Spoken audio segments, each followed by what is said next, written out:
नमस्कार साथियों, मैं राजा तिवारी आप लोगों का स्वागत करता हूं अपने YouTube चैनल आरटी गुरु पर। और आज से मैं एक आपको खुशखबरी दे रहा हूं। जो आरटी गुरु चैनल है इस पे एक नई कैटेगरी जो है लॉन्च कर रहा हूं और उस कैटेगरी का नाम है धर्म कर्म। धर्म कर्म से जुड़े जो त्योहार हैं हिंदुओं के, और कई बार विवाद रहता है आपस में कि कौन सा त्योहार कब मनाना चाहिए, क्या पूजन मुहूर्त है, क्या जानकारी है।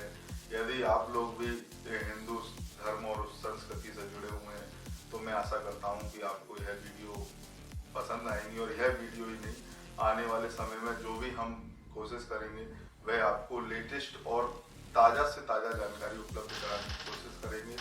मेरा आग्रह है कि आप अपना प्यार मेरे YouTube चैनल को देते रहेंगे। दोस्तों, आज हम बात कर रहे हैं पिशाच मोचन श्राद्ध जो 6 दिसंबर यानी कि अगले मंगलवार को पड़ रहा है। इसको किस तरह मनाना चाहिए, इसका क्या महत्व है।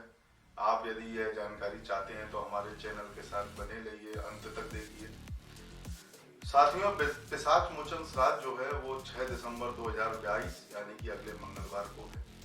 जिन लोगों के पूर्वजों की मौत सड़क दुर्घटना, आकस्मिक दुर्घटना या गैर प्राकृतिक तरीके से हुई है, उन्हें पिशाच मोचन श्राद्ध पर अपने पूर्वजों की आत्मा की शांति के लिए विधि विधान से पूजा अर्चना करनी चाहिए। हिंदू धर्म में कई सारी मान्यताएं हैं जो चली आ रही हैं, शास्त्रों में भी कई सारे वर्णन हैं। तो व्यक्ति जो होता है, जब जन्म के बाद उसकी मृत्यु जो है वह एक चरण है। हिंदू धर्म में मृत्यु के बाद दाह संस्कार और श्राद्ध कर्म को महत्वपूर्ण स्थान जो है दिया गया है। ये तो आप जानते ही हैं। लोग पितृपक्ष में अपने पूर्वजों का श्राद्ध करते हैं, यह भी आपको पता होगा। माना जाता है कि मृत्यु के बाद लोगों का श्राद्ध करना जरूरी होता है, यह भी आप जानते होंगे। लेकिन हम जो जानकारी आपको देना चाह रहे हैं वह है कि श्राद्ध के अलावा 6 दिसंबर को आप अपने पितृ का श्राद्ध कर सकते हैं। श्राद्ध जो है, इसका नाम जो है वो है पिशाच मोचन श्राद्ध। इस दिन आप पितरों को पिंडदान भी कर सकते हैं। कहते हैं कि जिन लोगों की मृत्यु अकाल रूप से होती है उनका श्राद्ध पिशाच मोचन श्राद्ध वाले दिन करने से उन्हें मुक्ति मिलती है। श्राद्ध में तो आप कर ही सकते हैं, लेकिन जो पिशाच मोचन श्राद्ध जो 6 दिसंबर को पड़ रहा है उस दिन भी आप कर सकते हैं। इस दिन शांति के उपाय करने से प्रेतों की योनि जो होती है, जिन्हें भूत प्रेत से वह प्राप्त होता है, उन्हें पितृदोष से मुक्ति मिल जाती है। इस दोष की शांति के लिए शास्त्रों में पिशाच मोचन श्राद्ध को महत्वपूर्ण माना गया है। मार्गशीर्ष माह में आने वाला पिशाच मोचन श्राद्ध काफी महत्वपूर्ण होता है। श्राद्ध के अनेक विधि विधान बताए गए हैं जिनके द्वारा पितरों की शांति व उनकी मुक्ति जो है वह संभव होती है। इसीलिए आप यदि चाहते हैं कि आपके घर में भी क्लेश है या कई तरह की परेशानियां चल रही हैं तो 6 दिसंबर आप तारीख न भूलें। पिशाच मोचन श्राद्ध का महत्व क्या है, मैं आपको बताने जा रहा हूँ। पिशाच मोचन श्राद्ध कर्म करके कोई भी व्यक्ति अपने पितरों को शांति प्रदान कर सकता है। इतना ही नहीं, उन्हें प्रेत योनि से, जो प्रेत योनि मानी जाती है, उनमें जो है मुक्ति दिला सकते हैं।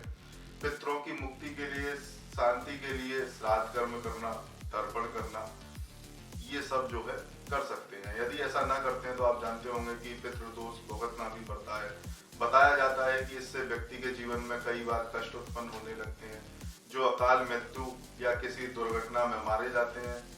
इसीलिए उनके लिए श्राद्ध जो है सबसे अहम माना जाता है। इस प्रकार हम इस दिन श्राद्ध आदि कर्म संपन्न करते हुए जीव की मुक्ति के लिए प्रार्थना कर सकते हैं और जो है क्रियाकर्म कर सकते हैं। पिशाच मोचन श्राद्ध पितरों को अभिष्ट सिद्धि देने वाला होता है।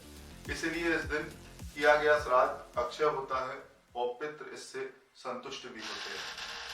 इस स्थिति में भी प्रसन्न होते हैं और सभी जो आप कामनाएं करेंगे वह आपकी पूर्ण होगी। पितरों का आशीर्वाद प्राप्त होगा। इस दिन किसी भी तीर्थ में स्नान, जप, तप और व्रत के पुण्य जैसे कार्य आप कर सकते हैं। इससे आपको पितृ ऋण और पापों से छुटकारा मिलता है। इसलिए यह संयम, साधना और तप के लिए सबसे श्रेष्ठ दिन माना गया है। इस दिन भगवान विष्णु की आराधना की जाती है, जिससे तन, मन और धन के कष्टों से आप जो है मुक्ति प्राप्त कर सकते हैं। 6 दिसंबर पिशाच मोचन श्राद्ध क्या है विधि विधान, इसके बारे में भी मैं बताऊंगा। तो इस दिन आपको क्या करना है, व्रत आप कर सकते हैं, स्नान तो आप सुबह करेंगे ही, दान जप होम और पितरों के लिए भोजन वस्त्र आदि जो है ब्राह्मणों को आप दान कर सकते हैं। शास्त्रों के हिसाब से इस दिन प्रातः काल उठकर आपको स्नान करना है, सबसे पहले संकल्प लेना है, उपवास करना है। कुश अमावस्या के दिन किसी पात्र में जल भरकर कुशा के पास दक्षिण दिशा की ओर अपना जो है मुख करके बैठ जाइए। अपने सभी पितरों को जल दें, जल जैसे अर्पण करते हैं ना, इस तरीके से अर्पण करें। अपने घर परिवार स्वास्थ्य आदि की शुभता के लिए प्रार्थना करें भगवान से हाथ जोड़ के और माफी मांगे। तिलक आचमन के उपरांत पीतल या तांबे के बर्तन में पानी लेकर उसमें दूध, दही, घी, शहद, कुमकुम, अक्षत, तिलकुश आदि जो है आप रख लीजिए। हाथ लेते हैं, हाथ में शुद्ध जल लेकर संकल्प लें और उस व्यक्ति का नाम लें जो आपके पितृ हैं, जिसके लिए आप पिशाच मोचन श्राद्ध कर रहे हैं। उसके लिए आपको जल लेना पड़ेगा ना, तो आप पहले जल ले लीजिए। जल लेने के बाद में आप संकल्प लेंगे, संकल्प को लेकर भूमि में छोड़ देंगे। इस प्रकार आगे की विधि जो है वो संपूर्ण होगी। तर्पण करने के लिए तर्पण करने के बाद जो है शुद्ध जल लेकर सर्व प्रेतात्माओं की सदगति के लिए जो है भगवान को वह जो है अर्पण करना है। इसके साथ ही पितरों की शांति के लिए हाथ जोड़ के प्रार्थना करनी है। इस दिन एक बात कतई ना भूलें, पीपल के वृक्ष के नीचे जरूर जल अर्पण करना है आपको। इस दिन भागवत कथा सुनिए। भागवत कथा हालांकि रोज सुननी चाहिए, लेकिन इस दिन भी जरूर सुनिए और भगवान से प्रार्थना करें हाथ जोड़ के कि घर में जो है सुख समृद्धि बनी रहे।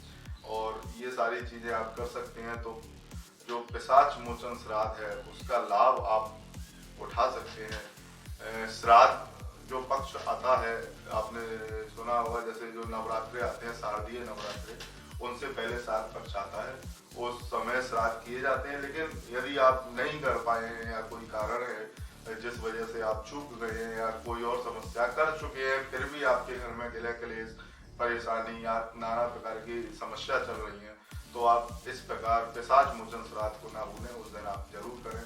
और मेरा तो यही कहना है, सभी धर्मों का केवल जो झगड़ा है वो अधर्म से है। धर्म के बिना इंसान बिना लगाम के घोड़े की तरह माना जाता है। मेरे लिए धर्म जो है वह कार्य के प्रति समर्पण है और निष्ठा पूर्वक काम करना ही मेरा जो है धर्म है। धर्म के बिना विज्ञान लंगड़ा है और विज्ञान के बिना धर्म जो है अंधा है। हम इसी तरह की वीडियो आपको आगे देते रहेंगे, समय समय पर अपडेट कराते रहेंगे। यदि आप हमारे चैनल के साथ जुड़े रहना चाहते हैं तो आप लाइक, सब्सक्राइब और बेल आइकन दबाना ना भूलें, जिससे कि आपको हर एक वीडियो जो है उपलब्ध होती रहेगी। धन्यवाद, नमस्कार, जय हिंद, राम राम, राधे श्याम।